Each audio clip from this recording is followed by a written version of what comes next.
যত বেশি ভাজাভুজি খাবার খাবেন রক্তে জমতে থাকবে খারাপ কোলেস্টেরল।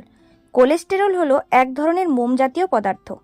ভুল খাদ্যাভ্যাসের জেরে খারাপ কোলেস্টেরল বাড়ে। খারাপ কোলেস্টেরলের মাত্রা বাড়লে হৃদরোগের ঝুঁকি বাড়ে। হার্ট অ্যাটাক, স্ট্রোকের মতো ঘটনা এড়াতে চাইলে কোলেস্টেরলের বাড়বাড়ন্তকে বশে রাখতে হবে। কোলেস্টেরলের মাত্রা যাতে না বাড়ে তার জন্য ফাইবারযুক্ত খাবার বেশি করে খেতে হয়। খাওয়া দাওয়া ঠিক রাখার পাশাপাশি এমন একটি ভেষজের উপরও জোর দিতে পারেন যা কোলেস্টেরল কমায়। প্রতিদিন তুলসী পাতা চিবিয়ে খেলে সহজেই কোলেস্টেরলের মাত্রা কমে। গবেষণায় দেখা গিয়েছে রোজ অন্তত 1 গ্রাম করে তুলসী পাতা খেলে উল্লেখযোগ্য হারে কোলেস্টেরলের মাত্রা কমে।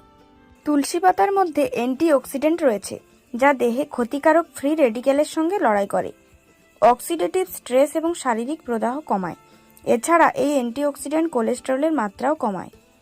তুলসী পাতার মধ্যে অ্যান্টি ইনফ্লেমেটরি উপাদানও রয়েছে যা শারীরিক প্রদাহ কমায়। উচ্চ কোলেস্টেরলের কারণে ধমনীতে প্রদাহ তৈরি হয়। তুলসী পাতা চিবিয়ে খেলে রক্ত সঞ্চালনও উন্নত হয়।